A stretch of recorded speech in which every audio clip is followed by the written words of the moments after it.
welcome to Morehouse's Math Menagerie. Today we're going to be talking... Morehouse! You ate my snack pack out of the fridge again. Hey, there's no one's name on it. Well, you've done it for the last time. Hello and welcome to Morehouse's Math Menagerie, where outliers are always welcome. Today we're going to be talking about one sample significance tests for a mean. In a report released by the Department of Education in Idaho, stated that 1,100 students took the AP Statistics exam in 2016. The mean score on these exams was 2.63. In that same year, Mr. Morehouse had 68 students take the AP Statistics exam. His students' scores had a mean of 2.84 and a standard deviation of 1.367. Is there sufficient evidence at the 10% level to suggest that Mr. Morehouse's students have a mean score on the AP Statistics exam that is different than the mean for the state? We're first going to set up our parameter and our hypotheses. We're going to say let mu equal the mean score on the AP Statistics exam for Mr. Morehouse's students. The null hypothesis is that mu equals 2.63, and the alternative is that mu does not equal 2.63.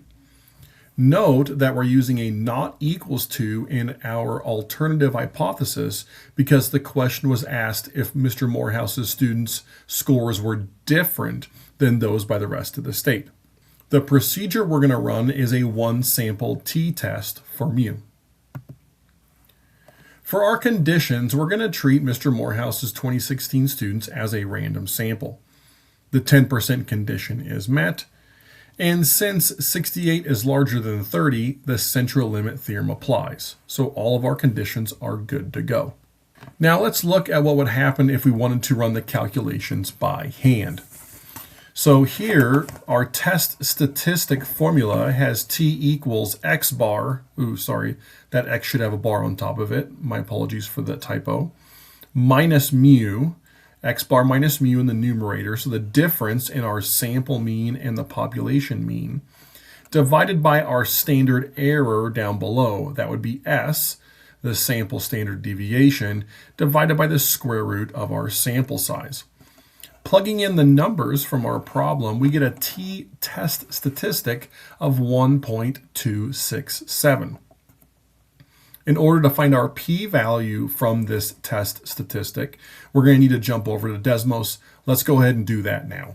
Once we are in Desmos, to find the p-value from the test statistic, we're going to hit plus, go to our inference menu, probability distribution, and then find the t-distribution. We're using the t-distribution because we have a t-test statistic. We are then asked for our degrees of freedom, which would be n-1 or 67 in this case. We're going to hit create distribution. Now we're going to drop down the cumulative probabilities.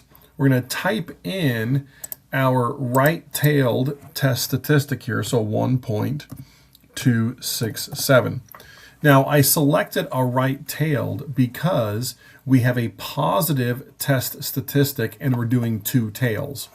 So we want to do the tail to the right of this positive test statistic because we want to know the probability of getting our value or something more extreme. We get an area of 0.105, and since it's a two-tailed test, we're going to double that, and we're going to get 0.21 for our p-value. Now, what if we wanted to run the entire test using Desmos instead of finding the test statistic by hand? Well, what we could do is go to our plus, inference menu, and then select our t-test. It asks for a list of data, but we don't have that. What we have is a set of statistics, x bar and s and n. So we're going to hit stats and then plug it in here. We have 68 for our sample size, a mean of 2.84, and a standard deviation of 367. I'm going to click Create Test, drop down my significance test menu. Now, the null hypothesis was that mu equals 2.63. We're doing a two-tailed test. So you can see we get a picture down here that looks a lot like what we did a moment ago using the t-distribution, and it gives us that same value of 0.21 and the test statistic of 1.267, which we had found by hand previously. To wrap up our problem, we're going to write out our conclusion. The p-value of 0.21 is greater than 0.1. Thus, we fail to reject the null in favor of the alternative hypothesis. There is insufficient evidence to suggest that Mr. Morehouse's students have a mean score on the AP statistics exam that is different than the mean for the state. Thank you for watching this video. I'll leave you with this quote by Dwight Schrute. Have a great day.